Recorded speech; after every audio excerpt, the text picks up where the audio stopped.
সরকারি পৃষ্ঠপোষকতায় বিগত ১৫ বছরে ব্যাংক ও শেয়ার বাজারে লুটপাট চালানো হয়েছে বলে মন্তব্য করেছেন অর্থমন্ত্রী। তিনি বলেন, অর্থনীতিতে নানা সংকট থাকলেও দেশে ব্যবসা করার খরচ কমানো হবে।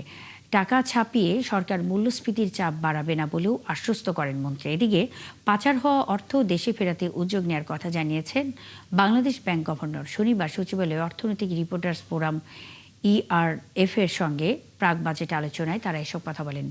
বিস্তারিত সুশান্ত সিনহার প্রতিবেদনে।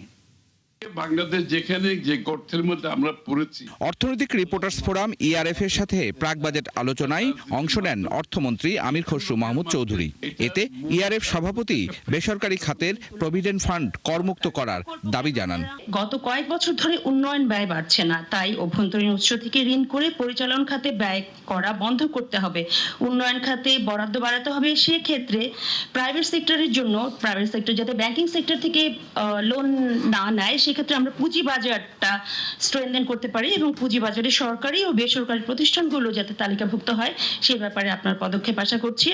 বাজেট আলোচনায় বাংলাদেশ ব্যাংকের গভর্নর জানান, বিগত সময়ে পাচার করা টাকা ফেরত আনতে গুরুত্ব দিচ্ছে সরকার। বন্ধ কলকারখানাগুলো চালুর বিষয়েও সরকারের নেওয়া পদক্ষেপ সম্পর্কে জানান তিনি। বন্ধ শিল্প কারখানা, এটা নিয়ে আমরা চিন্তা করছি, হয়তো কিছু একটা আগামী 1-2 সপ্তাহের মধ্যে আমরা কোনো একটা প্যাকেজ দেওয়ার চেষ্টা করব।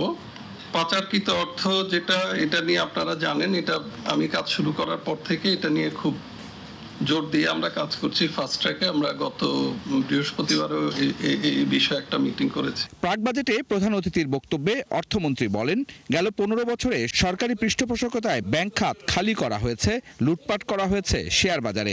বর্তমান সরকার দেশে ব্যবসা পরিচালনার খরচ কমানো সহ আর্থিক খাতের সব জটিলতা দূর করতে কাজ করছে। আজকে বাংলাদেশ যেখানে যে গর্তের মধ্যে আমরা পড়েছি, এটার মূল কারণ হচ্ছে একটা পৃষ্ঠপোষকতার রাজনীতির মাধ্যমে কিছু লোকের কাছে দেশের অর্থনীতি তাদের নিয়ন্ত্রণে চলে গেছে।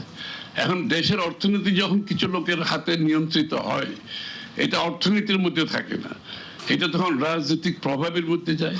বাংলাদেশ ব্যাংক টাকা ছাপিয়ে সরকারকে দিচ্ছে এমন খবর ঠিক নয় বলেও জানান অর্থমন্ত্রী ও গভর্নর। আমরা প্রাইভেট সেক্টর যাতে ক্রাউড আউট না হয়, যাতে টাকা ছাপিয়ে হাই পাওয়ার মানি আমাদেরকে ইনফ্লেশনারি সিচুয়েশন সৃষ্টি করতে না হয়, এই জায়গাটা আমরা থাকার চেষ্টা করতেছি। আমাদের পুরো ইকোনমিক পলিসির one of the major guideline and principle হচ্ছে এটা।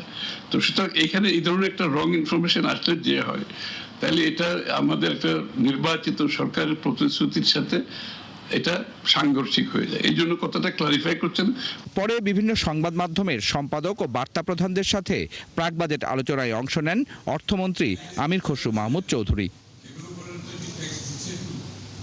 সুশান্ত সিনহা, একাত্তর, ঢাকা।